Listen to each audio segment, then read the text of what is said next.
how to cure the majority of your lower body musculoskeletal problems. Coming up.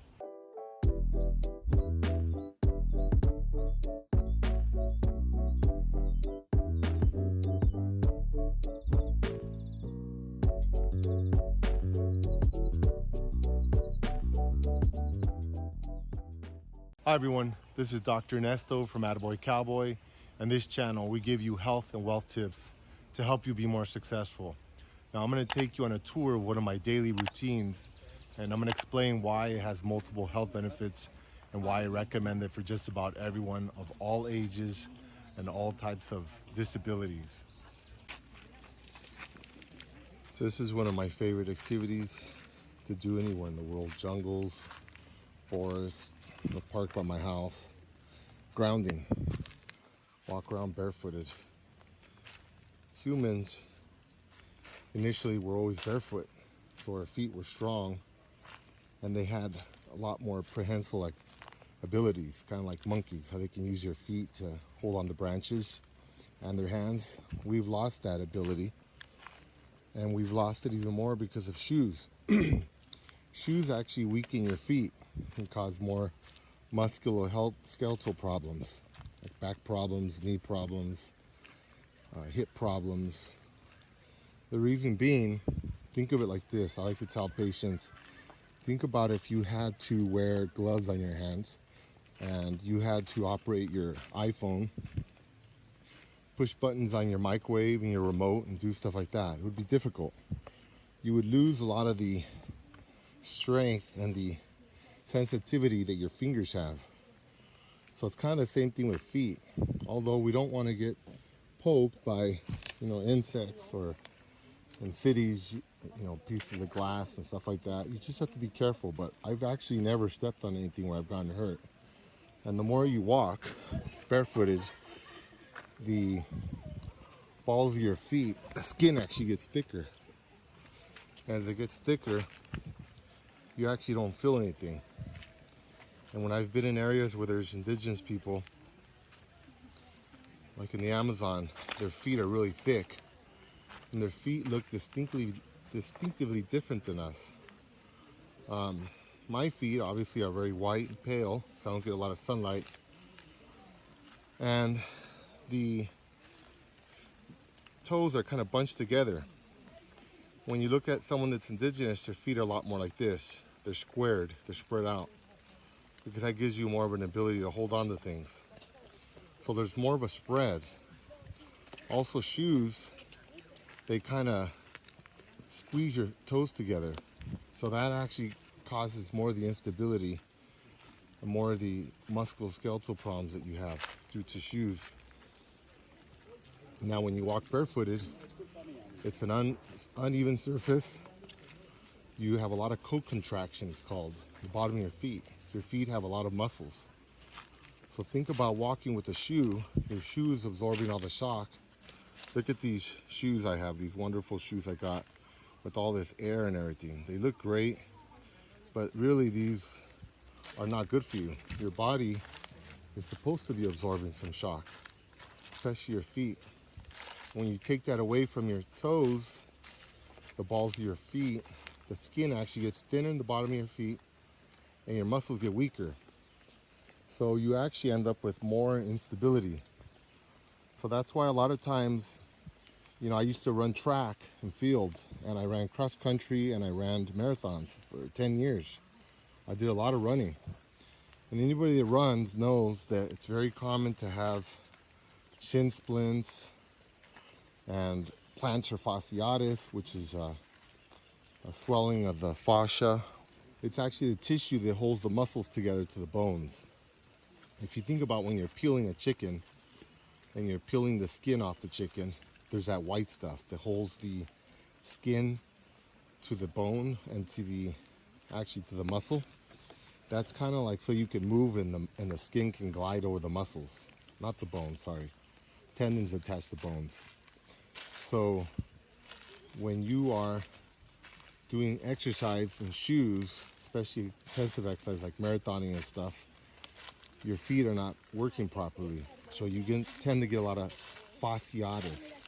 And there's a big tendon underneath the foot called the tensor fasciae latae. And that thing gets inflamed, and it's kind of like getting carpal tunnel syndrome or tennis elbow or something like that, where you get, you know, inflammation of the tendons or of the fascia. Then inflammation causes pain, discomfort, and it causes more biomechanical problems with walking. You know, I've had patients that couldn't even walk. They had such bad plantar fasciitis. And oftentimes when you go to the podiatrist, the cure for that is they give you inserts, orthopedic inserts. Now, those are great, but it's almost like taking aspirin for a headache. You know, 90% of headaches are caused by dehydration.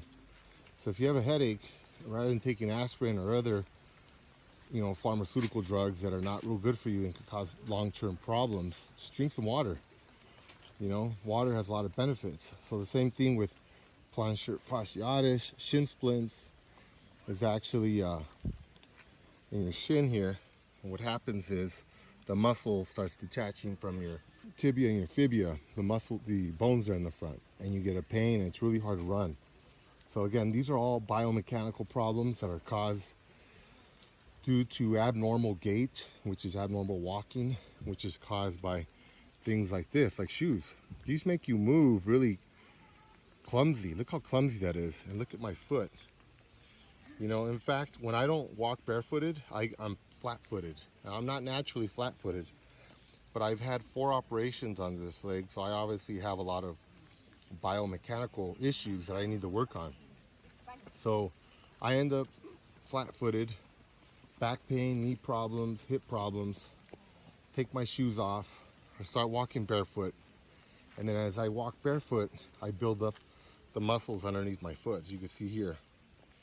As I build those muscles up, it causes a shift in the way my body moves and the allocation of my weight.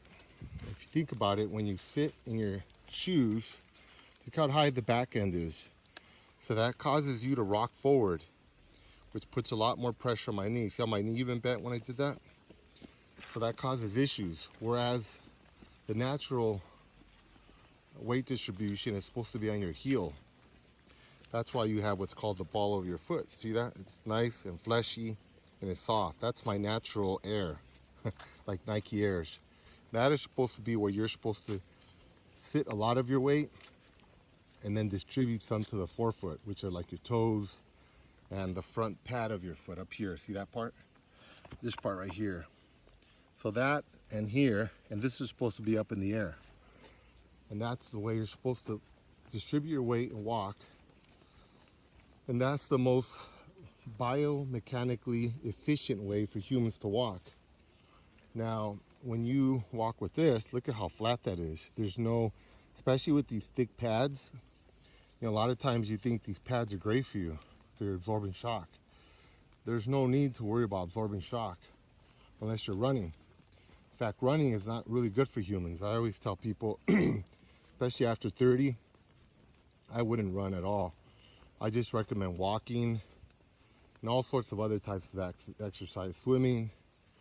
You know, if you're gonna run or jog, do it on something like this. You know, preferably on dirt and grass. This is even better, but this is kind of like a semi-dirt gravel road, so it has a little more give. Now, when you're running on concrete, there isn't very much give. It's hard. So every time you hit the cement, I'm 200 pounds, the force could be up to 10 times or more. So it could be like 2,000 pounds of pressure on my knees every time I strike the foot onto the ground on concrete. Asphalt is a little better. So when I used to run marathons and I trained in the cities, I used to try to run in the streets. But then obviously there's some safety concerns there. And it is better, but not a whole lot better. Ideally, it's dirt. So I used to try to run to parks and just do laps in parks. If you're gonna run, the best thing to do is high intensity impact training, like wind sprints. You know, short bursts of running and sprinting is gonna make you a lot more muscular. Think about like Usain Bolt or some other 100-meter runner. Their bodies are very muscular. The reason being is that you need a lot of fast twitch muscles, which tend to be bigger, stronger, much more well defined. So you can run as fast as you can for 10 seconds, then jog for 30 seconds, run as fast as you can for 10 seconds, and alternate for like maybe four rounds. So you can be done with your running in about 2-3 minutes. I built mine up to where I'm like at 4 minutes or something, and I'm exhausted. I'm sweating. Heart rate's way up. It's very efficient. It's a very efficient way to do exercise for your body, to do high intensity impact training. I totally recommend it. Whereas if you're running like a marathoner, like I used to do, I used to run for hours. Just think about running for hours, pounding on the road, hitting your joints. It's not good for you. Now, humans weren't really meant to do that type of activity, especially not on concrete. So it causes a lot of stress fractures, causes a lot of joint problems, a lot of musculoskeletal issues. Again, I do enjoy running.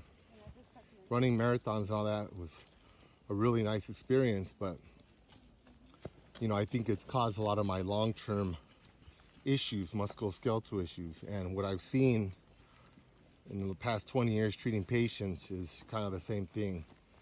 Some people are really good at it. They know how to take care of their body. They run in parks. They don't run on concrete so much, and they're able to last a lot longer. And some people just have better genes. Their body can take a little more abuse. But just remember, the life expectancy of professional athletes is much lower than regular people. Professional football players' average lifespan is 43 years of age. So, of course, their sport is rough, but all across the board, basketball players, soccer players, pretty much all of them, they have a lower life expectancy. A lot of it is because of all the shock, all the trauma to the body, and also the fact that it's not good for you to operate at high levels of exercise, like be doing exercise more than an hour basically. Optimal is 30 to 60 minutes. That's enough. After that, the benefits start declining and you start causing more secondary effects that cause aging on your body, and that's not what you want. You want to do exercise so you can get in good shape and look young and healthy. A lot of times, folks, men and women, as we age, we start maturing and people start seeing change in their body, and they get kind of nervous and they say, hey, you know what, I'm gonna start exercising more. I'm getting more of a gut, my body sagging or whatever. And short term it does help you, but they start becoming a little obsessive, in my opinion. I see patients that exercise 2-3 hours a day, and they're in their 30s, 40s, 50s, and they're trying to avoid the inevitable. But what they're doing is, in the short term, yeah, they're going to look great, but in the long term, they're actually speeding up the aging process, and they're actually going to have more sagging, more, other issues that we don't want, wrinkling and everything else as we age. So rather than try to increase your exercise as you age, I think it's ideal to actually decrease the amount of food you eat and be more selective in the food you eat, because as you age, recovery is harder. It's not as easy to recover from drinking, eating meats, taking pharmaceutical drugs, all that kind of stuff. All that stuff actually speeds up aging and will cause you to age much faster, and that's not what you want. So again, this is supposed to be about feet, but in general, I just wanted to talk about biomechanics and why it's so important, because I see a lot of people with joints like hip, ankle, knee problems, very common. And I'd say the majority of them are caused probably by lifestyle, because people don't get enough activity. But in addition to that, it's the elephant in the room. It's shoes. Shoes are very bad for humans, and that's why you see a lot of people with these barefoot shoes. They're kind of like socks. You can walk in, they're excellent. If you don't like the discomfort, of like I'm walking on moist soil, rocks, and all those little things that might pop up, you can buy those soleless shoes. They look like thick socks, and those are a good alternative. That way you don't have to feel all the gushy wet stuff on your feet. But I mean, again, all that stuff is good for your sensory processing. Remember, humans, your brain is stimulated by sensory information.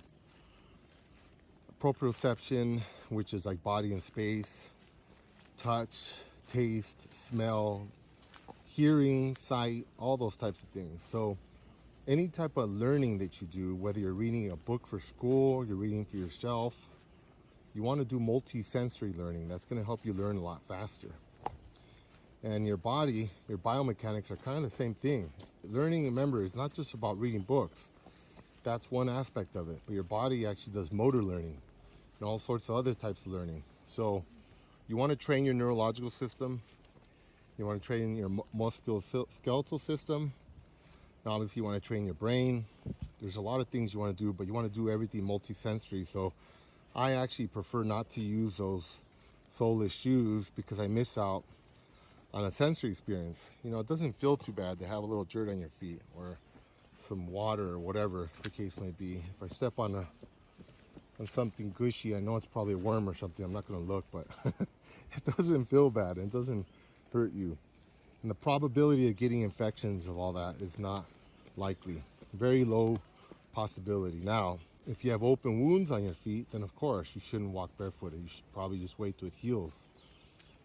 If you're diabetic and you're worried about ulcers and stuff, yeah, definitely check your feet before. You know, make sure your feet are clean afterwards. You know, but again, we've become too clean, and being too clean also has negative effects on you because it weakens your immune system. Remember, your muscles get stronger as you challenge them, and your immune system also gets stronger as you challenge it. So you need to challenge your body. That's why a lot of times I see children in the clinics and their parents are like, why does my kid get sick every month? Well, because the kids get sick and the parents become hypervigilant. They're always using antibacterial creams and wipes. They don't let them play on the dirt. They don't let them do anything out of nature. And that actually has the opposite effect. It makes you as an adult and your children sicker. Your body needs to be challenged, including your immune system. That's how it builds up its strength. Every time something gets introduced, bacteria, virus, you know, pathogen, microorganism, your body kills it and it builds up kind of like a memory bank of how to kill it in the future. That's what protects you against future illnesses. Now, if you're constantly protecting your body from that, you're not building up your reserves there. You're actually making your body weaker. So it's actually very bad, and that's why a lot of times we're getting even like these super bugs in the hospitals and stuff, because patients will tell me, oh doc, I got a cold, I'm gonna take some antibiotics. I said, no, don't take antibiotics. Antibiotics are meant to be taken maybe 2 or 3 times in a lifetime.